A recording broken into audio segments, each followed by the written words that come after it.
আমরা মনোনয়নপত্র যাচাই বাছাইয়ের আরো খবর জানবো। চট্টগ্রামে যাব এবার। চট্টগ্রাম থেকে যুক্ত হচ্ছেন সহকর্মী আব্দুল্লাহ রাকিব। রাকিব, চট্টগ্রামে কি পরিস্থিতি? এখন পর্যন্ত কতজনের মনোনয়নপত্র বাতিল করা হয়েছে জানাবেন বিস্তারিত।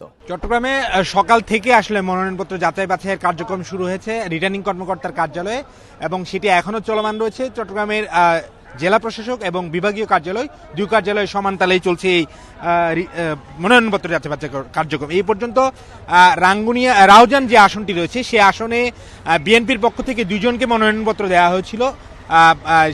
সেক্ষেত্রে তাদের দুজনই অর্থাৎ গিয়াস কাদের চৌধুরী এবং গোলাম আকবর খন্দকার দুজনেরই মনোনয়নপত্র বৈধ ঘোষণা করা হয়েছে। এছাড়া আমরা যদি হাটহাজারী আসনের কথা বলি, চট্টগ্রাম 5, সেটিকে ঘিরে কিছুক্ষণ আগে আসলে এখানকার উত্তেজনা তৈরি হয়। বিশেষ করে ব্যারিস্টার আনিস ইসলাম মাহমুদ, তার পক্ষে তার যারা সমর্থককারী প্রস্তাবকারী ছিল এবং তারা এসেছিলেন এবং তাদেরকে ঢুকতে বাধা দিয়েছিল, এমন একটি অভিযোগ হয়। পরবর্তীতে এখানকার যিনি ওসি আছেন কোতোয়ালি থানার, তিনি তা আসলে নিরাপত্তা দিয়ে যখন তাদেরকে ভেতরে নিয়ে যাচ্ছিলেন, তখনই আসলে মীর হেলালের যারা অনুসারী রয়েছে, সমর্থক রয়েছে, তাদের মধ্যে একটা ধরনের উত্তেজনা তৈরি হয়। তারা বলেন যে এইটি আসলে তারা হত্যা মামলার আসামি, তাদেরকে কোনোভাবেই আসলে এখানে প্রবেশ করার সুযোগ দেওয়া হবে না এবং তাদেরকে গ্রেফতারের পুলিশের প্রতি আবেদন জানান। এটিকে ঘিরে আসলে তীব্র উত্তেজনা বিরাজ করে, পুলিশের সাথে হাতাহাতিও হয়।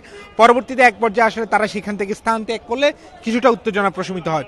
এখন পর্যন্ত চট্টগ্রাম হাটহাজারী চট্টগ্রাম 5 আসন যেটি রয়েছে সেটিতে মীর হেলালের মনোনয়নপত্র বৈধ ঘোষণা করা হয়েছে। এছাড়া স্বতন্ত্র প্রার্থী বিএনপির সাবেক এমপি ওয়াহিদুল আলমের কন্যা শাকিলা ফারজানা, তার মনোনয়নপত্রটি বাতিল করা হয়েছে এবং আরেকজন স্বতন্ত্র প্রার্থী এস এম ফজলুল হক, যিনি চট্টগ্রাম বিশ্ববিদ্যালয়ের সাবেক জিএস ছিলেন, তারও আসলে মনোনয়নপত্রটি বাতিল ঘোষণা করা হয়েছে। এছাড়া অন্যান্য যে আসনগুলো রয়েছে পটিয়া, রাঙ্গুনিয়া, সেই আসনগুলোর আসলে মনোনয়নপত্রের যাচাই বাছাইয়ের কার্যক্রম ইতিমধ্যে চলছে এবং সেখানে রাঙ্গুনিয়া যে আসনটি রয়েছে সালাউদ্দিন কাদেরের পুত্র হুম্মাম কাদের সেই আসনে লড়ছেন, তার মনোনয়নপত্র ইতিমধ্যে আসলে বৈধ ঘোষণা করা হয়েছে। চট্টগ্রামেও বেশ কয়েকজন প্রার্থীর মনোনয়নপত্র বাতিল করা হয়েছে, সে খবর জানাচ্ছিলেন সহকর্মী আব্দুল্লাহ রাকিব।